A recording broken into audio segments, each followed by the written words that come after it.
हरियाणा के deputy CM Dushyant Chautala ने Hisar airport की डेडलाइन तय कर दी है। उन्होंने एयरपोर्ट अथॉरिटी के साथ ही दूसरे विभागों के अधिकारियों को दिसंबर 2023 तक सभी काम पूरे करने के आदेश दिए और डिप्टी सीएम ने चंडीगढ़ में हिसार एयरपोर्ट के निर्माण को लेकर संबंधित अधिकारियों के साथ मीटिंग में ये आदेश दिए और बैठक में डिप्टी सीएम ने कहा कि काम पूरा होने के बाद जनवरी 2024 से सिविल एविएशन की उड़ान शुरू की जा सकेगी।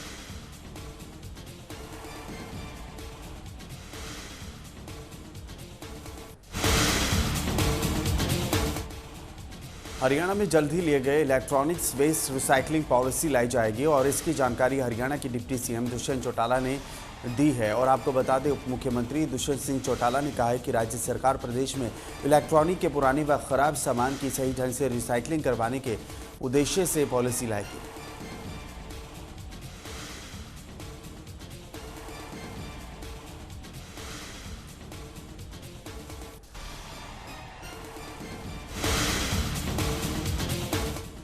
फरीदाबाद में कैबिनेट मंत्री मूलचंद शर्मा ने 2 सड़कों के निर्माण कार्य का शुभारंभ किया। इस दौरान उन्होंने कहा है कि दोनों सड़कें 5.25 करोड़ की लागत से बनाई जाएंगी। उन्होंने कहा कि दोनों सड़कों का निर्माण आरएमसी से होगा और कैबिनेट मंत्री मूलचंद शर्मा ने अधिकारियों को सड़कों का काम निर्धारित समय पर पूरा करने के आदेश दिए।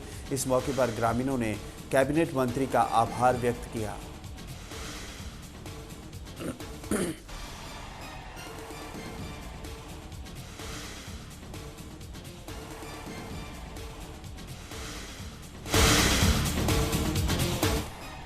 इनेलो की परिवर्तन यात्रा का यमुनानगर के साबिरपुर पहुंचने पर स्वागत किया गया। इस दौरान इनेलो नेता अभय चौटाला ने भी मौके पर मौजूद लोगों से बातचीत की। इस मौके पर इनेलो नेता अभय सिंह चौटाला ने कहा है कि उनकी पार्टी के सत्ता में आते ही हरियाणा के हर आदमी को राहत मिलेगी और सभी लोगों को मूलभूत सुविधाएं उपलब्ध करवाई जाएंगी। उन्होंने कहा है कि प्रदेश में लोगों को हरियाणा सरकार के काम से निराशा है। प्रदेश की जनता परिवर्तन चाहती है।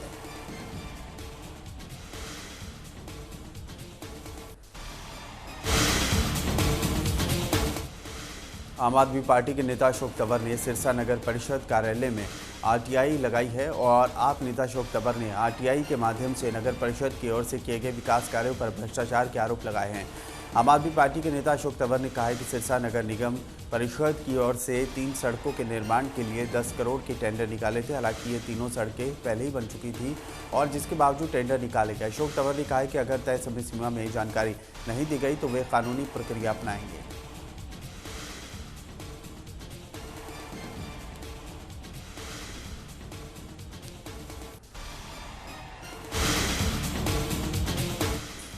अपनी मांगों को लेकर प्रदर्शन कर रहे किसानों के मुद्दे पर आम आदमी पार्टी के नेता अनुराग ढांडा ने प्रतिक्रिया दी। उन्होंने हरियाणा सरकार की किसानों की अनदेखी का आरोप लगाया है। उन्होंने कहा है कि बाढ़ प्रभावित किसानों को मुआवजा देने की जिम्मेदारी सरकार की है। उन्होंने कहा है कि अपने हक के लिए किसानों को सड़क पर उतरना पड़ रहा है, जो एक कृषि प्रधान देश के लिए किसी भी तरह से सही नहीं है।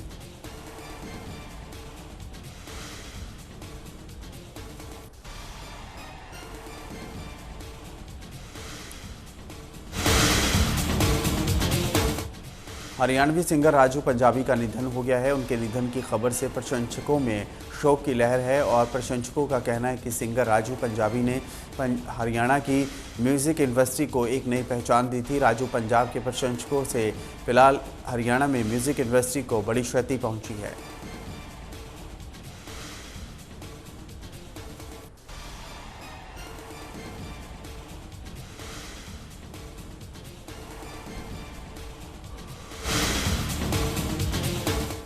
राजकीय सीनियर सेकेंडरी स्कूल पलवल में राष्ट्रीय विज्ञान दिवस के मौके पर साइंस एग्जीबिशन लगाई गई। इस एग्जीबिशन का जिला शिक्षा अधिकारी अशोक कुमार बघेल ने निरीक्षण किया। इस एग्जीबिशन में छात्रों ने अलग अलग मॉडल बनाकर अपनी प्रतिभा दिखाई है। इस मौके पर जिला शिक्षा अधिकारी अशोक कुमार बघेल ने बताया कि जिला स्तर पर राष्ट्रीय विज्ञान दिवस पर गणित दिवस मनाया गया। इस मौके पर सभी स्कूलों में साइंस एग्जीबिशन, भाषण, निबंध, स्लोगन प्रतियोगिता का आयोजन किया गया, जिसमें विद्यार्थियों ने साइंस को लेकर अनेक मॉडल बनाकर अपनी प्रतिभा दिखाई है।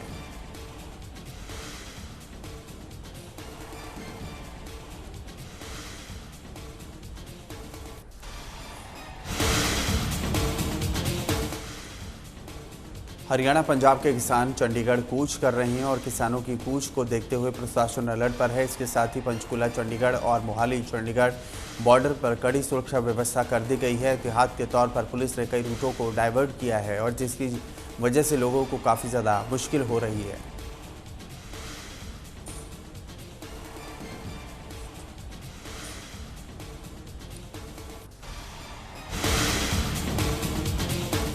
गन्नौर के इंडस्ट्रियल एरिया स्थित एक फैक्ट्री में आग लग गई है। आग लगने की सूचना मिलने पर दमकल विभाग की गाड़ियां मौके पर पहुंची और दमकल कर्मियों को आग पर काबू पाने के लिए बेहद मशक्कत करनी पड़ी है और आग लगने से फैक्ट्री में भारी नुकसान होने की संभावना जाहिर की जा रही है। आग लगने के कारणों का फिलहाल खुलासा नहीं हो पाया है और मामले की जाँच जारी है।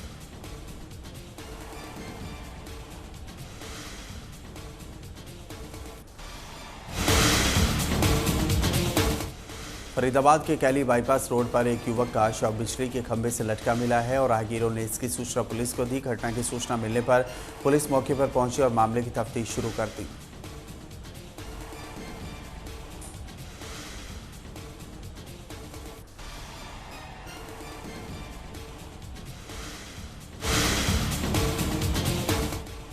सोना के लाखोबाज गांव के नजदीक खेतों में एक युवक का शव जो है संदिग्ध परिस्थितियों में बरामद किया गया और खेतों में चारा लेने गई महिलाओं ने खेतों में युवक के शव को चादर में लिपटा देखा, जिसकी सूचना पुलिस को दी गई। पुलिस ने पोस्टमार्टम के लिए शव को अस्पताल भेजा।